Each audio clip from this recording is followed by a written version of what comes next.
The 26th of May, 1964. London waits to welcome the President of the Republic of the Sudan, His Excellency General Ebrahim Abood. The first state visit ever paid to Britain by a President of the Sudan. At Victoria Station, Her Majesty Queen Elizabeth II, with members of the royal family, waits to greet the President, due to arrive by train from Gatwick Airport outside London. Among the distinguished people also gathered to welcome him are the Prime Minister, Sir Alec Douglas-Home, the Foreign Secretary, Mr. Butler, and the Lord Mayor of London.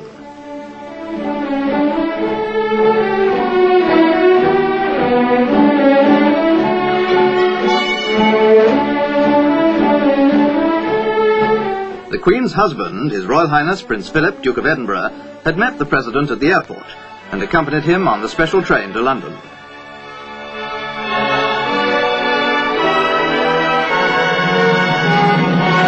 The Queen presented her aunts, the Princess Royal and Princess Marina, Duchess of Kent, and her uncle, the Duke of Gloucester.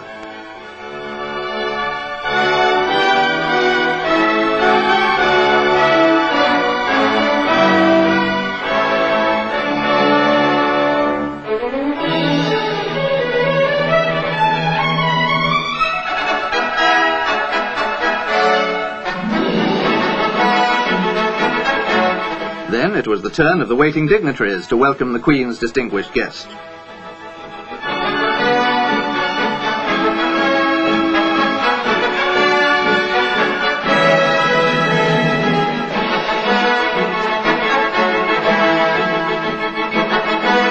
Outside the station, in the gaily decorated streets, crowds waited to cheer the President, while a salute of 41 guns was fired in his honour.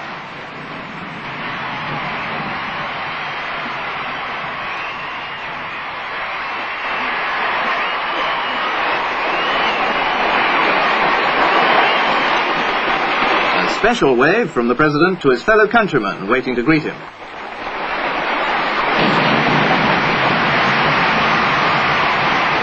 Followed by the members of their suites, the President and the Queen were accompanied by a sovereign's escort of household cavalry as they drove to Buckingham Palace, the Queen's London home.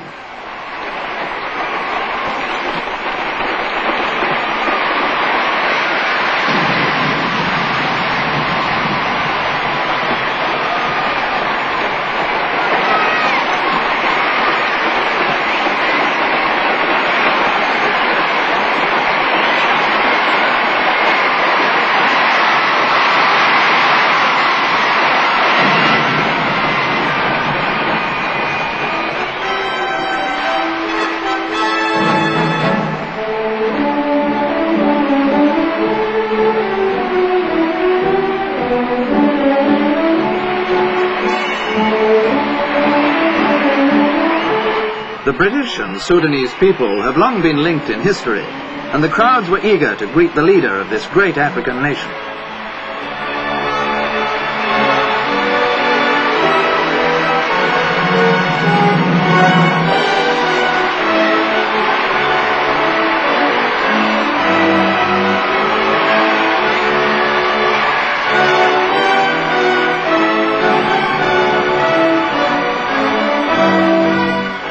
Later that day, the President visited Westminster Abbey, where Britain's sovereigns have been crowned for nearly 1,000 years. He was welcomed by the Sub-Dean, who escorted him into the great church.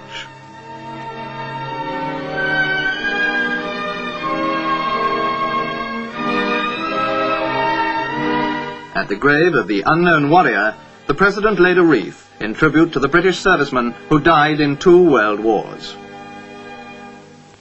One of the highlights of the summer in London is the annual flower show held at Chelsea. This show attracts visitors from all over the world. On the second day of his visit, the President, who is keenly interested in all forms of horticulture, was able to see some of the new strains of flowers produced by Britain's growers, as well as mass displays of all kinds.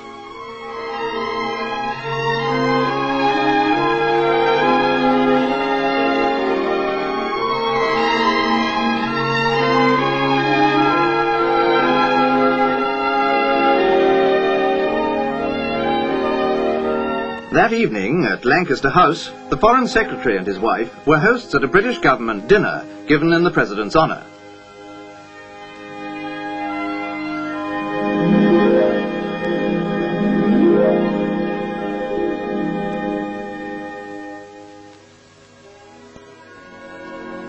Later, the same night, the President travelled north to Edinburgh, capital of Scotland. High above busy Princess Street stands the castle, where a 21-gun salute was fired to greet the President. At Queensferry, not far from Edinburgh, the President received an enthusiastic welcome from hundreds of school children and their parents.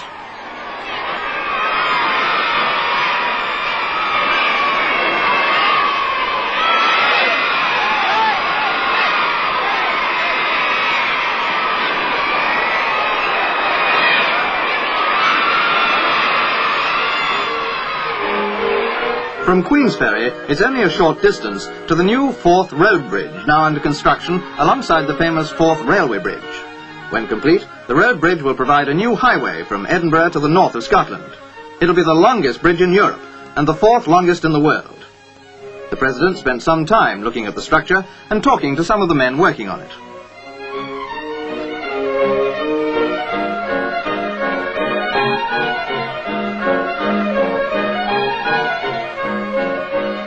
Later, the same day, the President visited the British Motor Corporation's new truck and tractor factory. 4 years ago, this site was open land. Today, the factory makes 40,000 vehicles every year.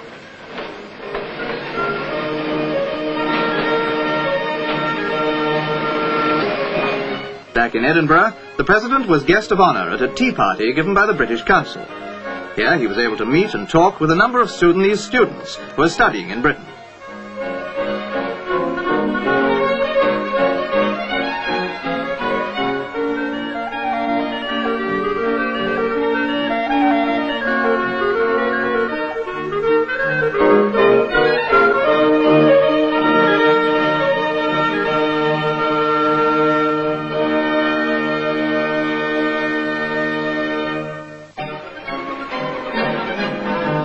In Glasgow, the largest city in Scotland, an extensive redevelopment scheme is in progress. Old buildings are being knocked down to make way for modern homes. Some of Britain's foremost architects are designing buildings for this new area. The President's keen personal interest in the project was enthusiastically appreciated by the people of Glasgow.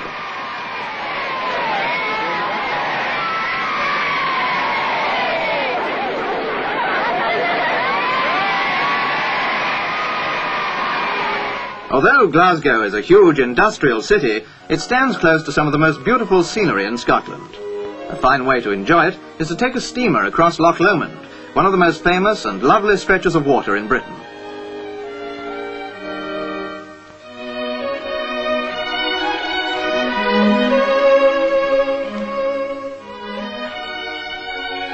The President enlivened the trip by taking a hand in steering the steamer himself.